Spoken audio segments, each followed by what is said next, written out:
Hello, everyone. Sorry for the pause there. I had to update something, and our guest should be with us very shortly. There was something wrong with the initial link that I had sent, but sometimes this happens. Totally okay. But they will be here pretty soon. So we'll give it a moment to let Sarah join. Um, I am. I'm very excited actually to really be able to give this topic to you and have this speaker on um, to the Leading in the Moment series. And just to give you a little bit of context for some of you who may be new or newer in terms of viewing, so this is a live session that is scheduled for the second and fourth Wednesday of every month. It's at 2 p.m. Pacific and 5 p.m. Eastern. And really, the goal of each month is to cover strategies, tips, resources to develop and support leaders in building psychologically safe spaces for their teams and inclusive organizations. And I'm really excited. We have our guest here.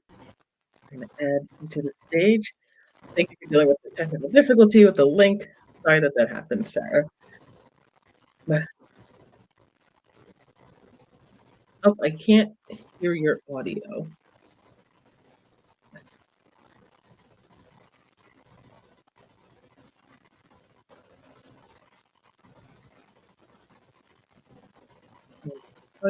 How's that? Perfect.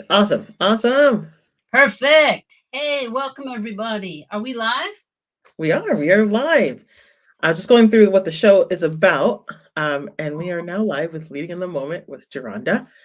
Thank you for being here, Sarah. Super excited to have you. And for those that are tuning in live, if you can put live in the comments, would love to have you here live with us. If not, totally cool. Then we can also make sure that you are with us for the pre-recording, which is totally awesome as well.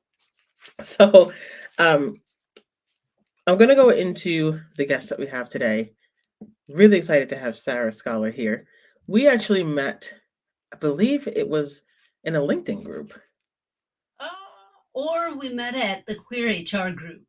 Yes, the Queer HR group. Yes, it's been some time since we've connected with each other, followed each other, and supported each other's work. So absolutely, yeah, pumped to have you here. And so I want to just give a quick introduction to you, and then something I also like to do in these in our live discussions is I want to also ask a question of the day to the audience, and I want to include you in that question. So would love to have you participate in that. But for those of you that are watching, we have a special guest here today joining us, Sarah Scala, President and Principal Consultant of Sarah Scala Consulting. And it's a certified woman-owned and LGBT business enterprise, which provides organization and leadership development, executive coaching, LGBTQ plus leadership coaching, change management, public speaking facilitation, and team development solutions. Sarah resides in Massachusetts, where her business serves as consultant, coach, and educator, and her work increases client revenue, reduces turnover, creates business value, and transforms the performance of leaders and teams, helping them reach their highest potential. So, welcome, Sarah. Thank you so much for being here today. Geronda, thanks so much for having me. I'm very excited. Oh, yeah, I'm pumped. Yeah. And I appreciate you changing this time. I had personal matters to do for the last session, but thank you again for your flexibility as well. So before getting into the topic, I like to ask a question of the day. And the question I have is, what is something that you're looking forward to in the coming weeks? This could be weeks. It could be something that's even coming up sooner. But I say coming weeks because sometimes there's vacations or other things. So if you are joining live, would love to have you put that in the chat. But Sarah, as others are answering, how'd you answer that question? Well, you probably can see behind me, there's some like Rubbermaid bins with yellow lids, and I have some beer in my office that came out of the dining room because we are remodeling. And Ooh. Saturday, our we have some friends coming over to paint the dining room, and we ordered some custom made furniture from a woodmaker in Vermont. So that'll be coming in the few weeks. But we've been selling our old dining room furniture on Facebook and Craigslist, and picked out the new, rug and accessories, and just really happy to be moving ahead with that project for my family. Ah, that's so awesome. That's so exciting. I feel like remodeling is something that when you're initially starting to think through it, it's super exciting, can be a little stressful, but to just go through the journey and then see the end result, that's super, super exciting. Oh, it's gonna be so good. That's gonna be so good. For me, I am in about 2 weeks. I'm going to Kentucky for the first time. I'm going to be speaking at a college there about amplifying Black students, and I'm so pumped to go. The people that I've been working with have been fantastic, and just being able to go to Kentucky and never being there, that's going to be a good time too. Congratulations on that opportunity. How Yeah, wonderful that that college is to have you come in. yeah, yeah. It was awesome, and I was really hoping to because the way that the people were, um, they're very open to the topic. They really wanted to have a speaker that can come and do it in person. And just the way that we've been jiving together has been really, really awesome. So I'm really pumped that I'm able to do that. So Congratulations. thank you. Thank you. All right. So let's get started on this really important, exciting topic of charting the course for psychological safety evolution. And one thing that you may not know about Sarah as well is Sarah talks a lot too about psychological safety. And that's really what, for many other reasons, but that's one of the reasons why I decided to bring her on today to really talk more about that. But before we get really deep into the topic, I do want to just kind of have you share with the audience what the catalyst was for you to start Sarah Scholar Consulting. Well, thanks for asking. Sarah Scala Consulting will turn 13 years old in Wow. September. So we're 12 and a half years old. I feel like I have a teenager of a business now. And, I started this company, Geronda, 13 years ago because I have entrepreneurship in my blood. My aunts, my cousins, my uncle, my dad, a lot of family members of mine are entrepreneurs. So I grew up being surrounded by successful entrepreneurs in Awesome. craftsmanship, in carpentry, in painting, in childcare, all different industries. So it had always been an idea of mine since I was much younger. But when I was in my mid 30s, it just felt like it was time to launch my own practice. I had run an organization development and leadership consulting practice for a major corporation for a number of years, got my master's in organization development in my early 30s, and just felt like it was the time to jump in. So that is sort of how and why I got started. And I've just been really fortunate that I've had exceptional clients right from the start. I know a lot of businesses that are starting up. It's hard to get your first few clients. And for me, Oh yeah. because of some things I had done prior to starting my business, I had some really good contacts and business leaders that I had built really good relationships with.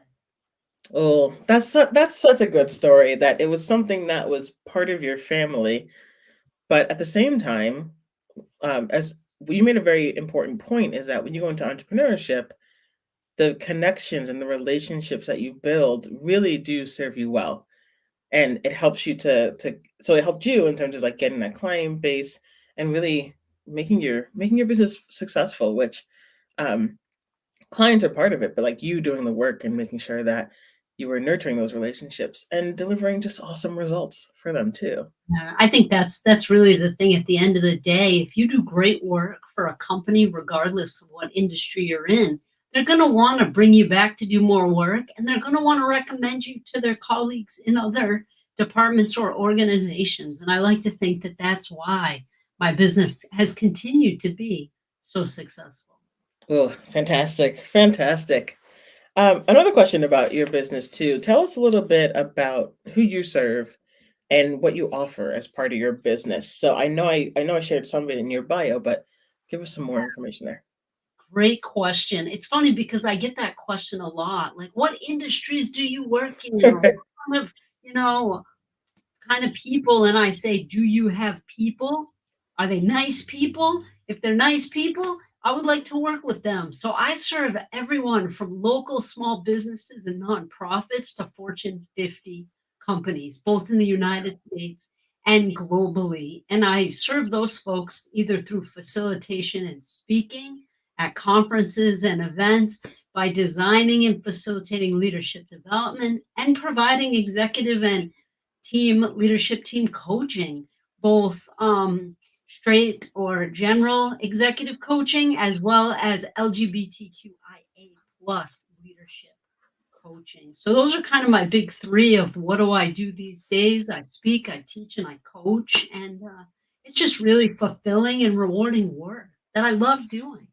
Yeah, yeah, and that I mean, and it shows. It shows that you love to do it. I see you on LinkedIn. I see you on your social platforms, and I even see the amazing testimonials you get from people, which for me, it tells a lot about not just your commitment to the work that you do, but how you're so dedicated to providing the valuable results. It's not just about I want to just get this dollar, or I just want to get this client. It's really like, no, I genuinely want to help your organization. And I think that's what sets you apart a lot from a lot of different consultants and coaches and educators. Well, thank Yes, of course, of course. you. All right, so to the topic. So, when it comes to thinking about psychological safety, what do you see as the biggest barriers for leaders to build psychologically safe spaces?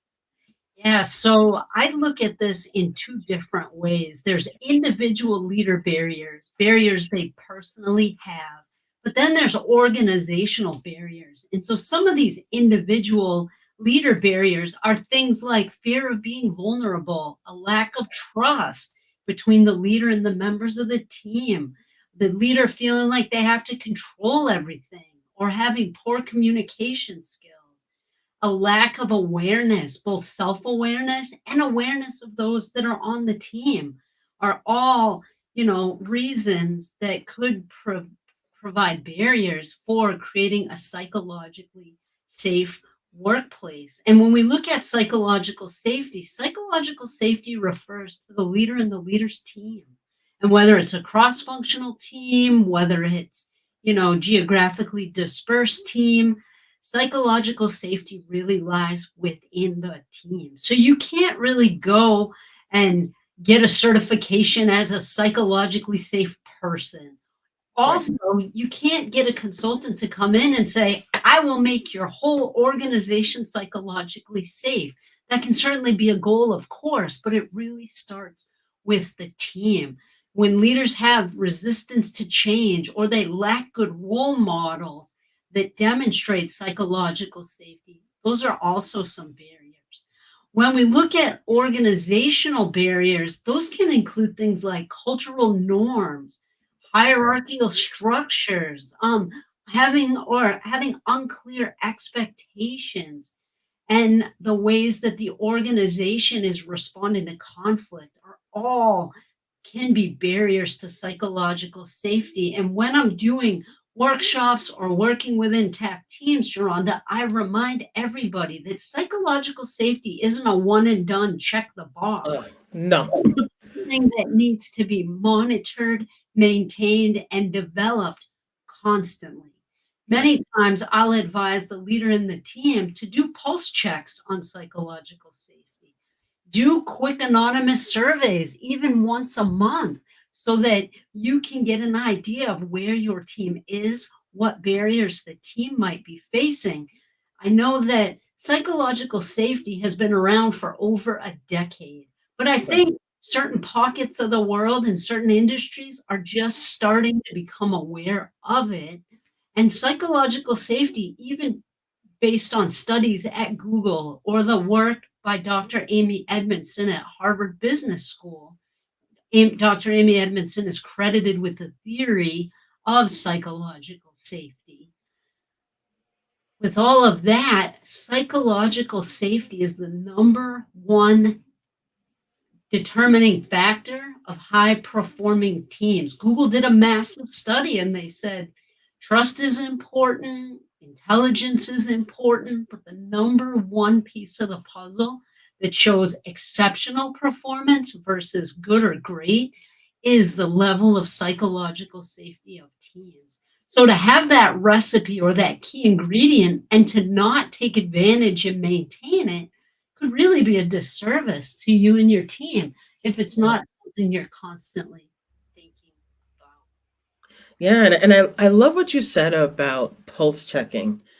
I think that sometimes and I've seen this too, even with my clients, they want me to come in to do an hour workshop on psychological safety. And I think in their minds, after the workshop is done, it's like, oh yeah, this is so great. This was so helpful. We're going to implement all these steps. And I check in after a couple weeks, month or so, to see like how are you moving forward? How's implementation been going?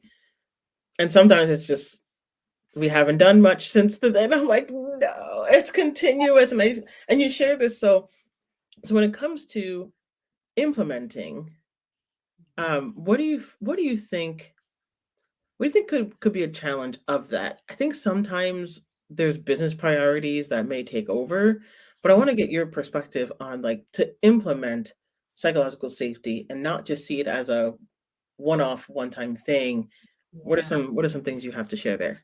Yeah, well, and as I was listening to you talk about, doing these workshops, within the past 3 or 4 years, maybe 5 years, we have some newer or additional challenges due to the pandemic, due Yes. to people being in hybrid or remote teams, due to teams not being all together in one physical location, and to have teams also being even more diverse, which is a benefit as well as a challenge. Again, different approaches to being vulnerable at work. And so when I'm working with clients about ways to overcome these barriers, ways to support psychological safety, again, doing a pulse check. And this could be a free, anonymous, survey. There's 6 or 7 questions that Dr. Amy Edmondson suggests in her books. Ask those questions, do it anonymously. That's what I do when I'm working with teams. Right. Also, working with the leader and their teams or their organization on building their emotional intelligence. So I teach emotional intelligence at Harvard University through Harvard Ed Portal. It's a topic I speak about globally. And anytime folks can be working on developing their emotional intelligence, it's going to help with their interpersonal effectiveness on their teams or as a leader. And emotional intelligence isn't a one and done Right. competency either. It's something that we always can make stronger. Also, thinking about active listening. So when we talk about active listening, I'm actually doing a workshop on this topic on Monday. Nice. Active listening is about paying closer attention to more than what is just said. I'm watching body language. I'm letting silence take its place in the conversation. I'm really paying attention. So, active listening for sure, fostering a culture of trust and respect. I think we've all probably been on teams that were going great, and then somebody said something, or somebody did something, or somebody's no longer on the team, and it feels different. And so trust is one of those pieces of the puzzle I think that has to constantly be maintained and developed in terms of team dynamics, team effectiveness in is as it supports psychological safety, but also looking at any systemic issues that may hinder psychological safety, systemic issues with the team or overall in the organization. What is going on? What's the vibe when you show up at work or log in to do your work if you're vulnerable? So I think acknowledging and working to overcome the barriers that I shared, but also using some of these approaches can definitely help to strengthen psychological safety at work. Oh yeah, yeah, and I love that you mentioned systemically because systemically you may have teams. For example, if you're a global company and you have teams where some of them are in the United States, some of them are in Europe, some of them are in different parts of the world, and you have this additional barrier now. Well, not barrier, but like you have this additional Challenge. challenge, yeah, and thing that you have to now consider of I have to look at this differently versus if you had a team all from the US and you were a US manager, yes, you still have to look at the systemic pieces of it, but it's a little bit less nuanced when you're all part of the same team. So systemically, it's looking at it from different perspectives and points of view as well. So I love that you brought that up. Um, Yeah, absolutely. And when we look at diverse teams, especially different backgrounds, different geographies, when we're bringing up or discussing sensitive topics related to things like identity or social justice, these might require specific strategies to ensure members of our global or diverse team feel safe. Do they feel safe talking about that? Idea issue? Do they feel safe disagreeing with what might be shared? Disagreement is often a good way to come up with a new innovative idea. oh I yeah, know also, I think, failure is okay. Failure is going to happen as well. I mean, look at all the teams during the COVID-19 pandemic that were working on vaccines. You had diverse, geographically spread teams, different backgrounds, and they failed a lot of times before they were successfully able to create and test and patent these vaccines that could go out to millions and millions of people. But if they right. didn't feel psychologically safe to try something different, to innovate, to disagree, I don't know. We might be in a different place right now, or we might Right. not be here. We don't know. Right. Exactly. Exactly. Yeah. And I read a very interesting article too, because there was some companies recently, um, like Boeing, for example, and this is public information. So there's been a lot of situations internally where people felt they couldn't speak up against challenges, the status quo, or misinformation because they knew their job would be at risk. And that has what led to a lot of the technical issues of the planes having to be, landing early, being deplaned, parts coming off of the planes. And you think about safety, especially in an industry where safety is incredibly important, not only for your employees, but also for your passengers and flying and things of that nature. So had it been a culture where people felt they could speak up, one individual had mentioned that, like, if I could have spoken up, I would have definitely said a plane was absolutely not ready to fly because so much of the structural pieces were not done well and not done correctly. But I couldn't say anything because you say something and you're out. So it's really important, I think, that any company focus on psychological safety, but especially when you're in an industry that impacts the safety of other people. Like that is significant. Absolutely. And when we look back, Geronda, to crashes with NASA that have Yes. happened, and this is not yesterday that it happened. This was a Right. decade, 2 decades, 3 decades ago, where the people on the ground, the engineers, all same thing, knew something wasn't right, couldn't speak up. Or when we look at healthcare, and you have, the full surgical teams who are intimidated or scared to speak up to the surgeon. That's the wrong leg you're supposed to be doing surgery on, or Right. things like that have led to not only lawsuits and malpractice, of course, but also the poor patient gets hurt, gets injured. Sometimes it could even lead to death. So Right. psychological safety sometimes could lead to fatalities, which is awful and very important, both at the same time. And when I start these workshops, I'll share those statistics and those facts, not to scare people. Right. I don't believe in, learning by fear. No. However, I want people to realize that a lack of psychological safety on teams can have huge costs. Yes, yes. It brings me, I'm gonna go on a small tangent for a second, but it brings me to that to to no, thank you. It brings me to that show that's a true story, Doctor Death. And you were telling me about like the surgeons and things.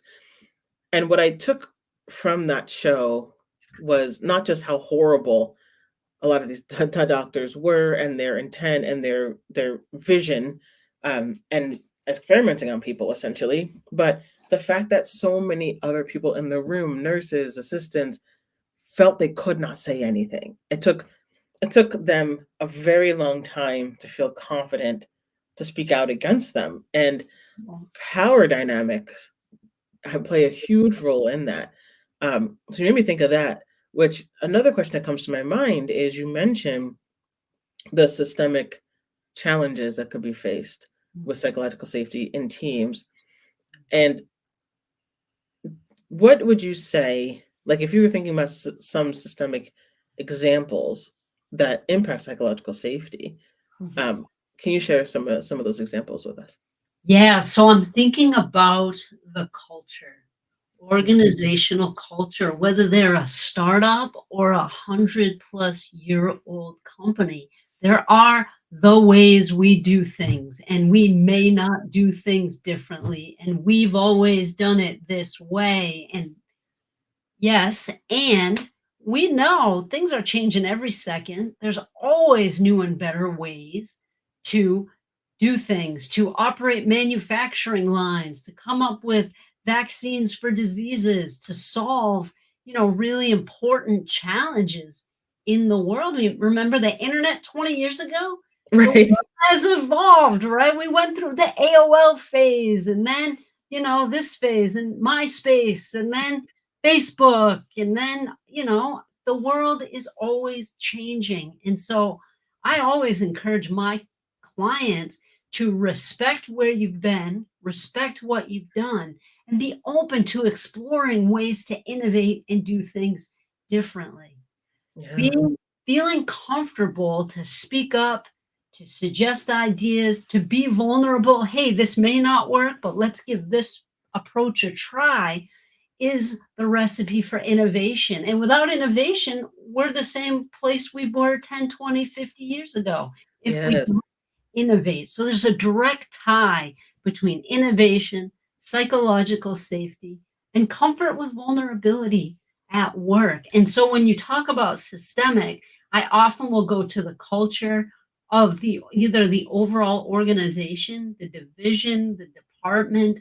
What are the norms? What norms and behaviors or approaches are you allowing your employees to push back on, to question, to give you new and better ideas? Because again, like those folks at Boeing and at NASA, if people feel like their job is jeopardized if they speak up, we're just going to continue to do the same exact thing, which, as we've seen, can lead to pretty catastrophic situations. I don't know about you, but I'm having second thoughts about flying on airplanes that are Boeing. That are Boeing Yes. 737. Many of Boeing staff are refusing to fly on the airplanes that they're behind making because right now, Boeing, and this is just a current example, but they've lost trust. Yes. Yes. And that's the thing. It really loses, you can lose trust so instantly and it's so hard to get it right back. And yes, everything that you said, I think is so important. And what I would add to that as well is thinking about like your team may be a team that is diverse. So, like you had said in the beginning about pulse checks, it's also thinking about those that are marginalized or those that are underrepresented. That's going to help to get more insight too. And I also think silence tells you a lot. If you're not hearing from certain members of your team, or if certain members of your, or if you notice like bias, for example, you go to the same couple of team members for insight, perspective, and you're leaving out or isolating others, like it's really keeping in tune of your behavior as well with your team. So yeah, I think that I'm a little nervous too to fly on a Boeing plane, and I actually switched my flight, went to Kentucky, and it was very different for me because I'm usually like, whatever, like I'll just get on anything. But I was like, I don't feel comfortable. So yeah, trust can be broken in so many different ways.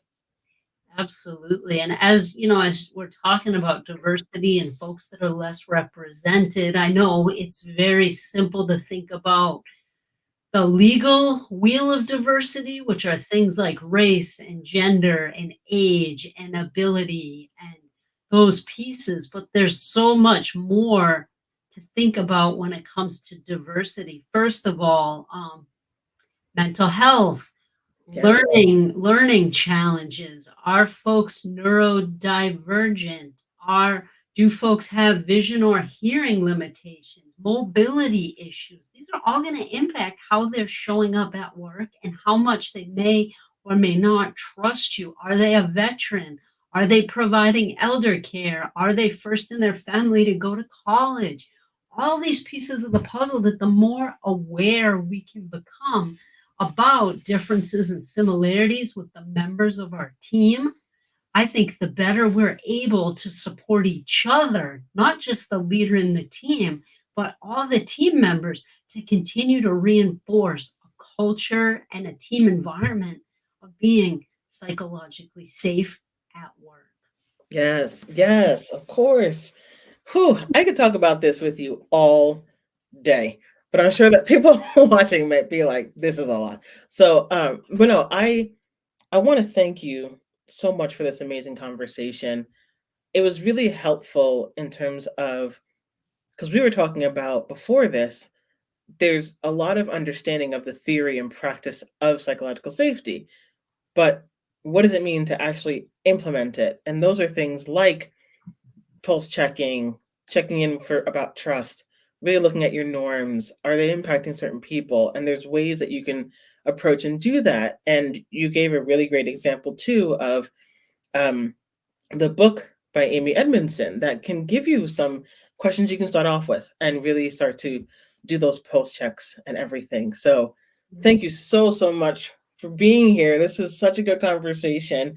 We'll have to do this like a part two at some point of like I'd love that. as it continues to change, we can share more insights. But no, I want to thank you so much. And the last question that I'll ask you is, what is one message that you'd want to leave for the audience today?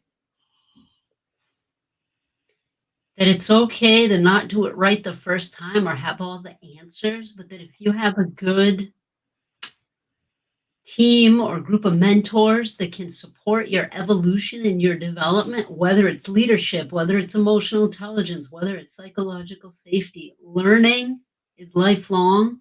Don't Yeah. give up, keep trying. And when you aren't successful the first time, you're going to learn some huge lessons as well. So don't expect perfection right out of the gate.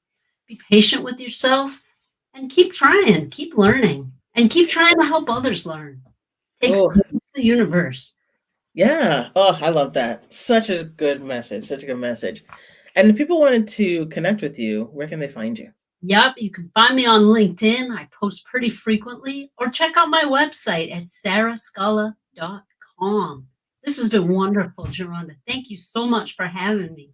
Yes, of course. And this is Sarah's name on LinkedIn. So if you want to find Sarah there, yes, thank you so much again for joining. This was such a great conversation. Again, this is Sarah Scala, President and Principal Consultant of Sarah Scala Consulting. And for our next Leading in the Moment, it's going to take place on March 20th from 2 p.m. Pacific or 5 p.m. Eastern. I'm going to have another special guest that's going to be joining us.